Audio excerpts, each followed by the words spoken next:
In recent years, we have seen that tattoos have become the norm. Tattoos and body piercings were traditionally associated with sailors, gambling addicts, mafia gang members, prostitutes, and other outcasts. In the last 10 to 15 years, tattoo culture has begun to become more acceptable internationally. Piercing, on the other hand, was always a lot more acceptable because getting piercings wasn't seen as a permanent mistake and they could be removed at any time without doing them any real harm. So generally speaking, the piercing culture was accepted and their parents seemed to approve of them getting them. On the other hand, tattoos have a purpose and can't be taken off as quickly or cheaply. Today's women get tattoo as a sort of mating signal to draw in inked men. Perhaps they do it to socially integrate themselves with other ladies.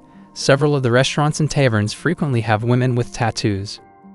In terms of the money spent on them initially, covering tattoos is another way for women to flaunt their status. She claims to be wealthy enough to spend thousands of dollars getting tattoos all over her body. Women who wear fake nails experience the same thing. They're telling the rest of the world that they don't need to put in a lot of effort or do any manual labor. Women are absolutely crap at long-term planning because they can't envision themselves at 30 or 40 due to their saggy bits. Let's be honest, it's a well-known fact. Women, they will become less attractive as they get older. Tattooed women are less likely to find lasting love.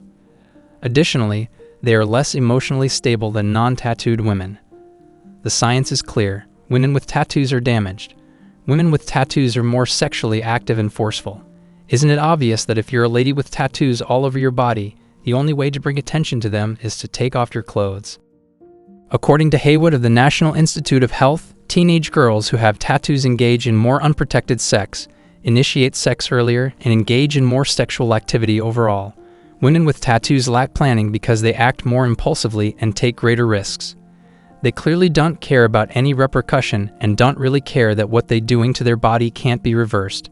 Ask yourself, is this a quality you want in the mother of your future child if you want kids? The article also asserts that women with tattoos have lower IQs, which may be because they are considering how their bodies will age. According to study, those with tattoos are irate and prone to misbehavior. Psychiatric patients with tattoos have higher rates of antisocial personality disorder, sexual violence, drug use, and suicidal ideation. Body-pierced women have historically been associated with violence. Scientific facts are challenging to dispute. You just can't argue with science. Since they are stylish, tattoos are quite popular among women. You can see elegant women with tattoos or clever designs. Women with tattoos on their hands and necks are becoming more common in the pornographic industry, and any trends that develop will eventually become popular.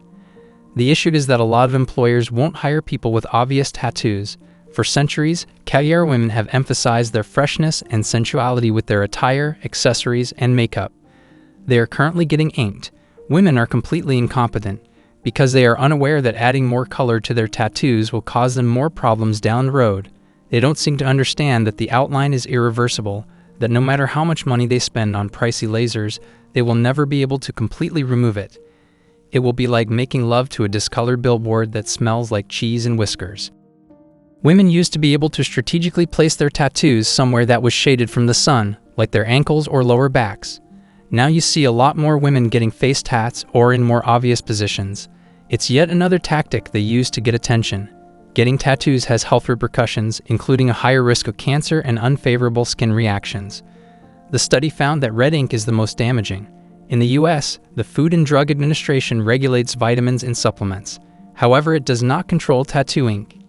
You have no idea what you're putting into your body while getting a tattoo nowadays because many of them are done with cheap Chinese ink. People in the past didn't live as long as they do now, and there weren't nearly as many criminals and prostitutes to look into. What level of poisons and tattoos are exposed by the human body? Ink for tattoos has been connected to cancer in the past. We are injecting ink into our bodies without any explanations or supporting data. Due to the fact that these businesses bring in tax revenue, the government just does nothing. Who cares if individuals get sick or die from tattoo-related causes? The tattoo industry is worth over $2 billion in the United States, yet the FDA is just now investigating how ink degrades in the body. They contain numerous hazardous substances, including mercury. Many women are naive enough to want numerous tattoos. At age 40 or 50, are they really going to be considering cancer? If they aren't afraid about tattoos drooping by the time they reach 30, they only care about how they look right now, nothing else. They therefore anticipate help from others to save them. They will probably file a lawsuit against the government and eventually allege that the Food and Drug Administration failed to sufficiently warn them. Women would do anything, including get tattoos, to escape taking accountability for their actions. If warnings and social stigma are the only ways to persuade a woman to quit getting tattoos, then do it. Because everything is cyclical, and once parents see how harmful tattoos are, they'll essentially caution their children against getting them. We'll definitely see a comeback of body piercings, and they won't be accepted by society. At the very least, many women will get smaller tattoos. We are all aware that women will go to great lengths to enhance their appearance. I have no more to add at this time. In the following video, we'll see you.